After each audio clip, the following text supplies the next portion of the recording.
Hi, I'm Leo and welcome to another Roxall DIY video.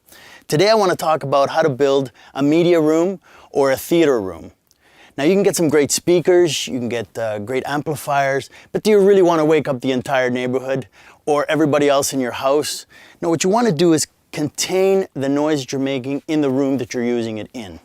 Right? Now a lot of people want to build these rooms either in the basement or the attic.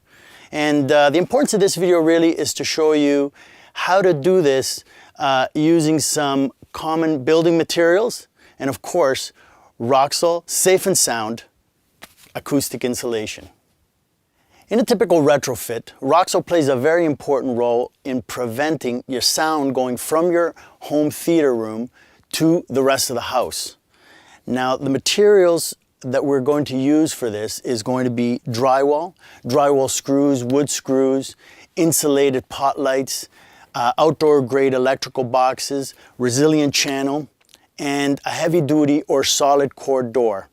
But before we talk more about soundproofing, we really have to understand how it is that sound travels through your wall system. So in a regular wall system, sound travels through it. It travels through the stud, through the empty space and into the other room. Now, every wall can be tested to determine the sound transmission class or the STC.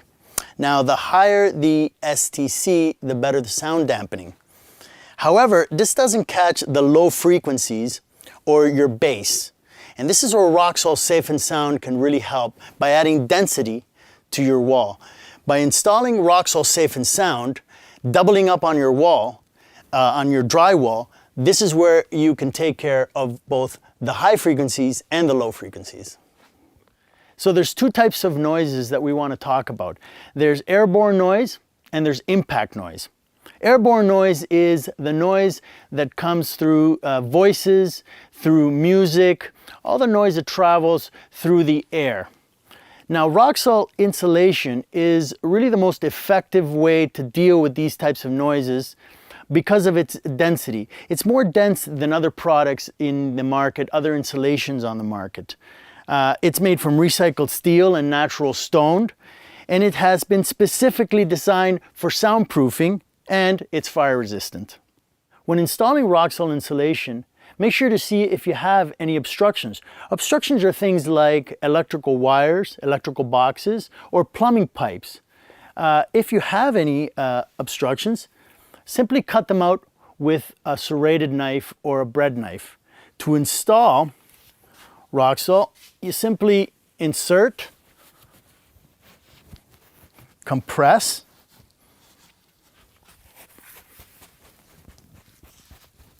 and release. Now, if you have an exterior wall, don't forget to use Roxall Comfort Bat and check your building codes to see what kind of R values you need and if you need to use any vapor barrier. So now that we've installed Roxall Safe and Sound, we're ready to talk about the other type of noise, which is impact noise. Impact noise is things like when you're moving around furniture, when you drop something on the floor. This is impact noise, and we can highly reduce this by using the resilient channel. Now, the resilient channel is installed and it acts like a shock absorber, decoupling the wall to allow the impact noise to not travel through it. Then we install our drywall on top of it. So let me show you now how to install resilient channel along with Roxall Safe and Sound. What we want to do first of all is make sure that we're installing them horizontally. I've made a mark here already because what we want to do is install them at 24 inches from one another. So let's go ahead and do that part of it. Install that using some screws. Once we've installed our resilient channel, we can go ahead and install the drywall. Now, when installing the drywall, it's important to not install it into the studs, but in between. Because what we're creating there, because now what we've created is a floating wall. Okay, so we've installed our resilient channel. We've installed it horizontally, 24 inches from one another.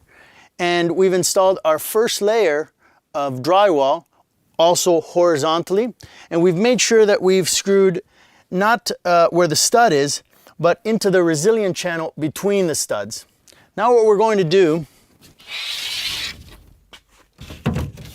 is put in our second layer of drywall, overlapping the seams, and again making sure that we screw the second layer of drywall vertically and again into the resilient channel, not the studs. So we've added a second layer of drywall and a second layer of soundproofing.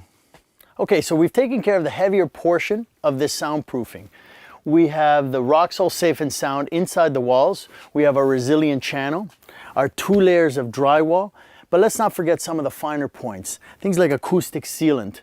We're gonna place this on the bottom gaps that are caused, or the top gaps that are caused with the drywall, or any gaps in between electrical boxes, wires, any of those things. Also, if you're going to use pot lights, make sure that they are insulated pot lights. Hanging light fixtures are always better. Things like outdoor grade electrical boxes should also be used, and a heavy duty or solid core door. All of this together, it's what's going to make your soundproofing system. So now we've showed you how to soundproof a media room or a theater room. We talked about the general building materials that you need to do this. All of these you can find at your local home improvement store. Remember to use Roxol Comfort Bat on exterior walls and Roxol Safe and Sound on the interior walls. I hope you enjoyed watching this video, and I encourage you to watch other DIY videos that we've made. Thanks so much for watching.